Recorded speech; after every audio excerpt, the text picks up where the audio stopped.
Ok, aujourd'hui je vais te parler de la raison majeure pour moi, ou une des raisons majeures de l'échec des entrepreneurs sur Internet, et c'est lié à la manière dont ils consomment et implémentent leurs méthodes. Donc si aujourd'hui tu es complètement stressé par tes résultats, que tu n'arrives pas de manière récurrente à créer des revenus, que tu prends beaucoup de temps pour faire les choses, que tu n'arrives pas à te tenir à jour, que tu vois, voilà, tu sais que tu achètes le dernier truc shiny, que tu vois, et du coup tu as plein de choses à faire, tu te sens écrasé par toutes les choses que tu as à faire dans ton business, il y a plein de nouvelles choses qui arrivent, t'arrives pas à te mettre à la page, enfin, tu sens que tu as cette pression, ce côté, enfin tu te sens submergé par les informations, pendant que tu vois d'autres qui avancent relativement vite, et voilà, tu as l'impression qu'il faut travailler plus dur, plus vite. Je vais te montrer, pour moi, le principe numéro 1 à comprendre quand il s'agit d'organiser son quotidien pour gagner plus en travaillant moins. C'est un truc, j'ai jamais vu personne en parler de cette manière-là, donc reste avec moi, je vais te faire un joli petit dessin sur mon iPad pour illustrer le truc, ça sera plus clair. Donc comment ça se passe dans le monde traditionnel du marketing? Eh bien, il y a le formateur 1 qui te présente la méthode 1, d'accord, que tu vas peut-être acheter. Ça, je sais pas, ça peut être par exemple, typiquement, faire des shorts, créer des reels pour développer son audience. Après, il y aura une méthode 2 que tu vas implémenter. Tu dis, attends, peut-être toi, je vais faire du SEO. Après, il y aura une troisième méthode. Tu dis, je vais faire des vidéos traditionnelles sur YouTube. Après, finalement, je sais pas, moi, je vais essayer les ads aussi, etc., etc. Et donc, du coup, tu vas sauter comme ça, de méthode en méthode, et tu vas dire, ok, ça marche pas, ou ça marche pas pour moi. Et le fait de sauter comme ça d'une méthode à l'autre, c'est la raison pour laquelle ça marche pas. Alors, c'est bien de le faire au début, pour identifier les différentes possibilités, les différentes méthodes, voir pas forcément si ça marche ou pas, déjà, mais si toi, c'est quelque chose qui te parle. Est-ce que créer des vidéos, c'est un truc qui te parle ou pas? Est-ce que faire du SEO, c'est un truc qui te parle ou pas? Et c'est bien de tester des méthodes qui ont déjà fait leurs preuves, et idéalement de leurs preuves depuis des années et des années.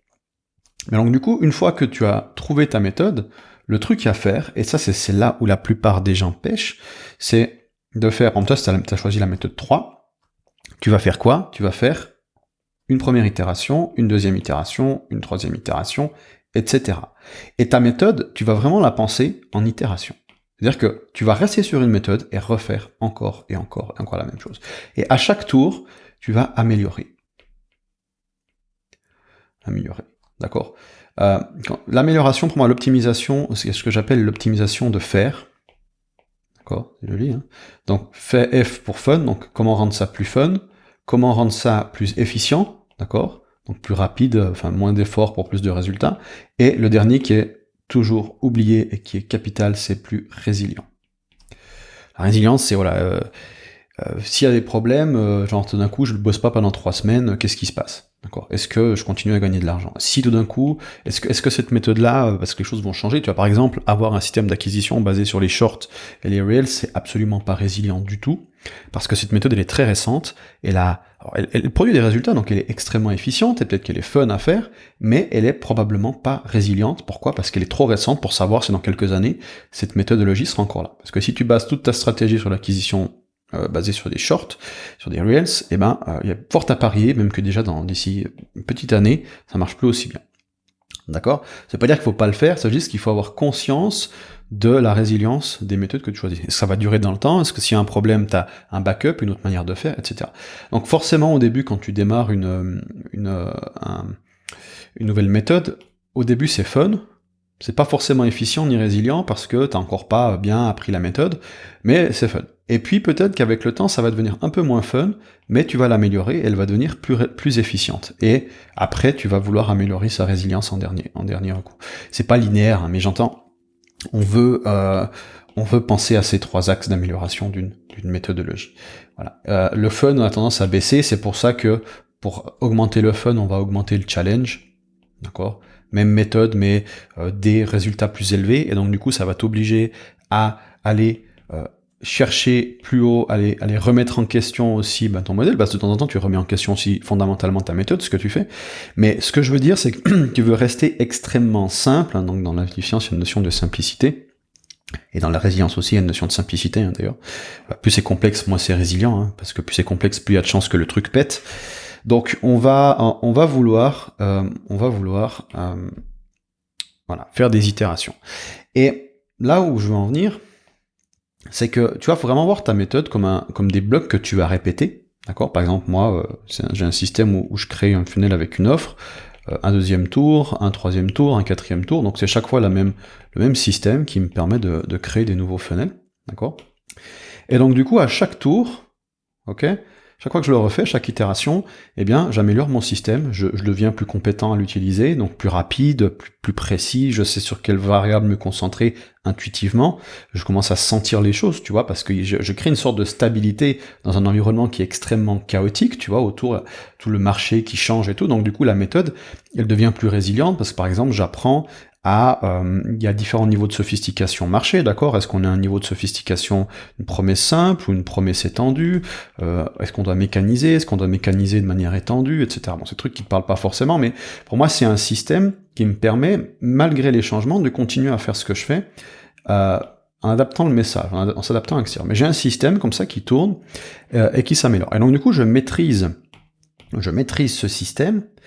Voilà. Et ce que je te conseille de faire vraiment, c'est de maîtriser le système. Parce qu'il y a deux choses. Donc, il y a le système ou la méthode que tu maîtrises, donc ta compétence, l'efficience de la méthode, et puis ensuite, il y a l'opportunité. En business. Opportunité. Ça veut dire que tu vas faire des itérations sur ta méthode, la maîtriser de plus en plus, en attendant qu'une opportunité se présente à toi. Parce que pour percer sur un marché, il faut trouver un gap. D'accord ? C'est-à-dire que y a une partie d'une audience qui est insatisfaite profondément, et toi tu arrives avec une solution qui tape en plein dans le mille et qui vont satisfaire comme aucun autre de tes concurrents, et tu as un avantage concurrentiel sur ce gap, ce qui fait que tu récupères du client, tu disruptes un marché, et tu te positionnes comme dans une nouvelle catégorie comme un leader, et tu récupères du trafic et des conversions. Et t'as pas vraiment de concurrence parce que personne d'autre fait ce que tu fais, et donc du coup ça te donne un avantage concurrentiel. Voilà. Et forcément, tu vois, quand on réfléchit en business, on part directement sur cette logique d'opportunité, avant même de penser à la méthode, c'est-à-dire que faut vraiment penser aux deux de manière différente. L'opportunité, c'est pas un truc que tu maîtrises, d'accord? Tu vois, on peut vraiment penser en termes de donc, la méthode. La méthode, c'est le process, d'accord? Et l'opportunité, c'est le produit. Pas ton produit marketing, j'entends, mais pas le produit que tu proposes, mais le produit du processus. Donc on a un processus qui nous permet de répéter, pour le maîtriser, comme ça le jour où l'opportunité se présente, on est prêt. On a le fusil qui est chargé, on n'a plus qu'à tirer, tu vois, on a le point sur la détente, sur la gâchette. Et donc, voilà. La stabilité, tu la trouves comme ça. Mais si tu es toujours en train de changer de méthode, tu maîtrises jamais vraiment une méthode, et t'as jamais vraiment le temps, t'es jamais vraiment prêt pour réussir à attraper une opportunité quand elle se présentera à toi. D'accord ? Les opportunités d'ailleurs, elles se présentent quand il y a des mouvements sur le marché, des gros changements, des vagues, quand les choses se mettent à danser. La configuration, elle change. Ça, je veux dire, imagine des montagnes comme ça, d'accord ? Donc on a ici les solutions les plus efficientes actuellement, d'accord ? Peut-être on a les shorts ici. Ça c'est aujourd'hui. Et puis demain, peut-être qu'on aura une configuration différente. On aura les shorts ici. D'accord ? On aura cette même montagne ici qui produit des résultats similaires. D'accord ? Si on fait moins, ok ? Et on aura ici une nouvelle configuration d'un nouveau truc qu'on n'avait pas pensé, peut-être avec de l'intelligence artificielle ou j'en sais rien, qui produira plus de résultats et qui aujourd'hui n'existe pas encore vraiment ou produit pas encore de résultats. D'accord ? Ok ? Donc nous, on a une méthode durable qui permet de se préparer quand on verra la prochaine chose arriver et de la saisir, de se positionner là-dessus, de créer un business autour de ça. Ça peut être une stratégie, un nouveau business model en soi, mais ça peut aussi être une nouvelle idée, une insatisfaction client, etc. Il y a 1000 variables.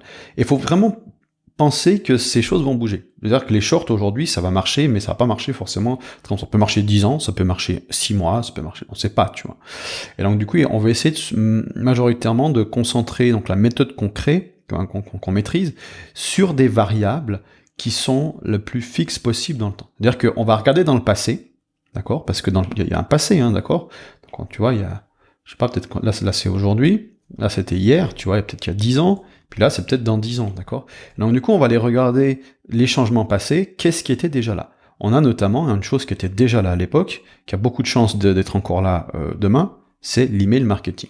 Voilà. Ça, c'est une stratégie aujourd'hui, c'est mieux de pas trop de capitaliser dessus, parce que si elle était là hier, il y a des chances qu'elle soit là demain. Est-ce que hier, les shorts étaient là? Non, ils n'étaient pas là. Ils sont là aujourd'hui. Est-ce que ça veut dire qu'ils seront pas là demain? Non, mais la probabilité qu'ils soient là demain est plus faible que l'email marketing. Pourquoi? Parce qu'il y a ce qu'on appelle du stress testing dans un système. J'ai un peu des termes techniques, mais ça c'est le genre de truc que tu veux comprendre si tu veux construire des revenus passifs. C'est absolument indispensable de comprendre ça. Donc, stress testing, c'est quoi? C'est on peut pas prédire l'avenir, ça c'est Nassim Taleb qui dit, on peut pas prédire l'avenir. Par contre, donc si on a notre système ici, avec des sous-systèmes, je sais pas, un truc qui tourne, on peut pas prédire ce qui va se passer avec ce système. Par contre, on peut artificiellement poser du stress dessus pour voir s'il va tenir. D'accord? Par exemple, on peut pas prédire si dans l'avenir on va devoir soulever une charge de 100 kg. Par contre, on peut essayer de soulever une charge de 100 kg et voir ce qui se passe. D'accord? Avec le corps humain, c'est un système. Business, la même chose. Il y a des choses qu'on peut pas voir, des choses on peut pas savoir. Par contre, on peut tester. Qu'est-ce qui se passe si X? Et donc, du coup, on stress teste. Mais il y a des choses qu'on peut pas forcément non plus stress tester. Donc, qu'est-ce qu'on fait? On va regarder dans le passé et voir comment un système similaire, donc en email marketing, la stratégie d'email marketing, s'est comportée à travers les changements. Est-ce qu'elle a survécu aux changements? Chaque changement, c'est un stress test, d'accord? Donc si l'email marketing était là il y a 10 ans, ça veut dire qu'elle a fait preuve de résilience à travers le temps. Donc ça veut dire que si elle a réussi à résister à des changements passés, il y a plus de probabilité qu'elle résiste à des changements futurs. Les shorts n'ont pas encore fait leur preuve, ils n'ont pas encore résister à un changement. Parce que là, c'est dans l'air du temps, c'est maintenant, c'est les shorts, j'appelle short, tout ce qui est format vidéo courte, sur toutes les plateformes, ça marche aujourd'hui, mais quand tu auras un changement, qu'est-ce qui va se passer? Est-ce que ça va résister à ce changement? Regardez, des fois il y a des changements plus gros, des fois des changements plus petits. On a eu notamment sur le marché un changement avec la crypto-monnaie, toute la web 3.0 qui est en train d'arriver. On a des changements comme ça, d'accord?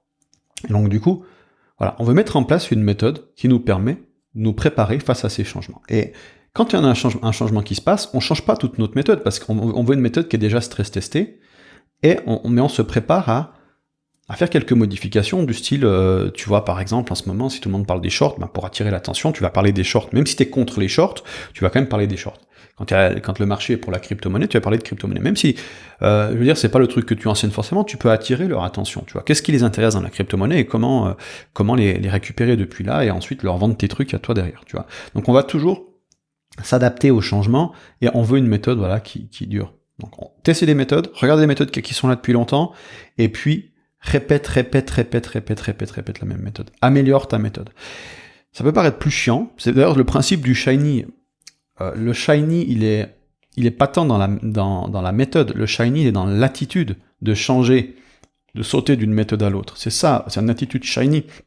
Parce que tu peux avoir une méthode qui est extrêmement efficace, mais qui a été vendue en faisant preuve en appuyant sur tous les leviers psychologiques, gratification instantanée, vraiment tout ce qu'on pourrait dire, ok, c'est ultra shiny, on te fait une grosse promesse comme quoi tu vas gagner des millions avec cette méthode-là, donc forcément c'est genre un peu un get rich quick, tu vois, d'accord. Mais derrière, alors peut-être c'est une méthode de merde, mais peut-être que c'est une super méthode qui peut peut-être pas répondre aux promesses un peu gigantesques qui t'ont faites, mais qui peut quand même t'apporter des résultats significatifs. Et le truc, c'est que le shiny, il est plutôt dans ton attitude, parce que si tu appliques une seule fois cette méthode, puis tu passes sur une autre, puis une autre, puis une autre, basiquement tu sautes de méthode en méthode, eh bien tu n'arriveras jamais à des résultats, et tu vas être complètement oppressé par toute l'information, par toutes les choses que tu as à faire. Parce que ça prend du temps de processer une méthode. D'accord? Quand tu le fais pour la première fois, c'est le plus dur. Tu le fais une deuxième fois, c'est un peu plus facile. Une troisième fois, c'est plus facile. Quand tu l'as fait 200 fois, c'est devenu même chiant. Tu vois, t'as vraiment la courbe de difficulté, tu vois, qui fait comme ça, tu vois. Mais la courbe de difficulté, enfin, il y a un sweet spot, d'accord, où là, c'est challengeant, donc c'est intéressant. Là, c'est trop difficile. Et puis là, c'est ennuyeux. D'accord? Et donc, on va essayer de rester plus ou moins dans cette zone. Donc, on va toujours repousser, améliorer le système. Je veux dire, tu vois, si au début, c'est de passer de 0 à 10 cas par mois, ben après, ça va être passer de 10 à 50, puis après, peut-être de 50 à 100. Et donc, du coup, les challenges, ils vont augmenter. Ça nous permet de rester dans cette zone-là. Mais on est toujours dans une optique de construire sur l'existant, de mettre en place des systèmes qu'on répète. On a, je sais pas d'où ça vient vraiment ce besoin de toujours changer. C'est peut-être, je pense vraiment que c'est un besoin de se divertir, de variété. Et c'est pour ça que, pour moi, le mindset de passion en business, il est très dangereux, parce qu'en fait, on confond la passion avec la gratification. D'accord? Si tout ce que tu fais dans ton business est fun, c'est qu'il y a un problème. C'est que probablement tu as un hobby et pas un business. Le succès, c'est chiant. Les trucs qui marchent sont les trucs les plus chiants. Ce sont les trucs que tu répètes encore et encore et encore et encore. C'est pour ça qu'on cherche à automatiser un maximum et diminuer le temps de travail. Mais il y a un moment donné, ce qui fonctionne va te faire chier, tu voudras faire autre chose. Et la plupart des entrepreneurs, ils échouent ou alors ils perdent en résultat, non pas parce qu'ils n'ont pas les bonnes infos ou les bonnes méthodes, mais parce qu'ils changent de méthode. Pas parce qu'elle marche plus, mais parce qu'ils en ont marre d'utiliser cette méthode-là. D'accord? Voilà. Tu vois, c'est genre, ceux qui ont envie de se concentrer toujours sur de nouvelles opportunités, des nouvelles choses, de nouveaux types de business. Ok, c'est un super hobby. Je dis pas qu'il faut pas le faire. Je dis simplement qu'il faut prendre conscience que c'est pas comme ça qu'on gagne de l'argent. Ou pas beaucoup. Ce qu'on veut, c'est construire un système résilient, le plus simple possible et qui reproduit le plus de résultats. Et donc, basiquement, plus ton truc il est chiant, mieux c'est. Et d'ailleurs, plus ton système il est chiant, moins il y a de personnes qui auront envie d'appliquer ce système et donc plus tu as un avantage concurrentiel. D'accord? L'ennui, donc ta résistance à l'ennui, c'est un avantage concurrentiel. D'accord? Plus tu résistes à l'ennui, plus tu résistes à la douleur, plus tu résistes à la peur, plus tu résistes à la critique, plus ton avantage concurrentiel est élevé. Sur nos métiers, un des meilleurs avantages concurrentiels que tu peux avoir, c'est ça. Ne pas avoir peur du jugement, accepter l'ennui, accepter la frustration. Tu sais, vraiment, t'as un seuil de douleur qui doit être plus élevé que les autres. D'accord? Voilà. Ça vend pas du rêve, ce truc, je sais, mais ça marche. Tu trouves des business chiants, par exemple, je sais pas, des trucs ultra chiants, genre un système pour trier tes poubelles, enfin, c'est peut-être pas le truc qui apporte le plus de valeur, mais un truc, un truc chiant, genre dératiser une maison, tu vois, ce genre de business-là, il y a beaucoup moins de compétition que sur le marketing en ligne, par exemple. Alors, je dis pas qu'il faut pas faire du marketing en ligne, moi je le fais, mais sur un business chiant, tu auras moins de concurrence, et pas forcément moins de douleur, tu vois. Tu as une douleur qui est à 10 sur 10, mais que le business, il est intéressant à 2 sur 10, tu auras moins de compétition que dans un business où la douleur, elle est à 6 sur 10, d'accord, mais le truc est intéressant à 10 sur 10. Alors, on a les métiers artistiques, genre faire de la musique, on va avoir une douleur qui est presque de 0 sur 10. Le but, c'est juste se divertir en écoutant de la musique. Et donc, du coup, là, on est sur du 10 sur 10 sur de l'intéressant, parce que tu vois, faire du son et tout, c'est très intéressant. Donc, c'est pour ça que c'est extrêmement concurrentiel et très difficile de percer dans les milieux artistiques. Ça peut être, tu vois, ça peut être la peinture, la musique, la littérature, c'est très difficile pour cette raison-là. Alors que sur un business de dératisation, basiquement, c'est ultra chiant, mais il y a un vrai problème, tu vois. Donc, du coup, là, ce genre de business, pépette. D'accord? Donc, quand tu es dans un business passion, tu te prives en fait d'un avantage concurrentiel. Faut en avoir conscience. Donc, suivant dans quel marché tu te mets, bah, tu joues à un niveau plus élevé. Je te garantis que la motivation, elle est proportionnelle, c'est un ratio, la motivation, c'est un ratio gain-effort, d'accord? Ça veut dire que si tu choisis un business passion, il y a 400 000 personnes qui font la même chose, tes gains sont à 0, tes efforts sont à 100, tu vas pas rester passionné très longtemps, sachant que surtout, c'est pas de la passion, mais de la gratification qui n'arrive pas, d'accord? Et donc tu changes de méthode, tu changes de truc. Ok, donc voilà. 2-3 infos comme ça pour mettre en place ta méthode, ce truc-là. Enfin, hésite pas à réécouter cette vidéo parce que moi, c'est un truc que j'aurais voulu entendre il y a des années. J'ai été victime de ça. Moi, je suis quelqu'un, tu vois, qui naturellement, et toi qui me suis, probablement, ça c'est un peu le cas. Les gens qui sont dans mon audience, qui m'écoutent, je donne pas mal d'infos. On a vite tendance à être dans l'intellect et vouloir tout calculer, tout maîtriser et penser que apprendre et consommer plus de choses va nous apporter plus de résultats. Mais tu le sais, c'est pas le cas. Ça fonctionne pas comme ça. Ce qui fonctionne, c'est de mettre en place un système, de faire en sorte qu'il te prenne le moins de temps et d'énergie possible pour produire des résultats, ce qui te permet de te libérer du temps derrière, tu vois, pour travailler sur toi, sur ton mindset, sur d'autres opportunités, sur ta réflexion, te reposer. Donc on met en place un système qui est le plus automatique possible. Et quand tu as trouvé un système qui est complètement automatisé, basiquement, tu as un actif passif, enfin, t'as un revenu passif, c'est un actif. Voilà, je te laisse là-dessus. Si tu as une question, tu peux la poser en commentaire. Je te souhaite une magnifique journée. Salut.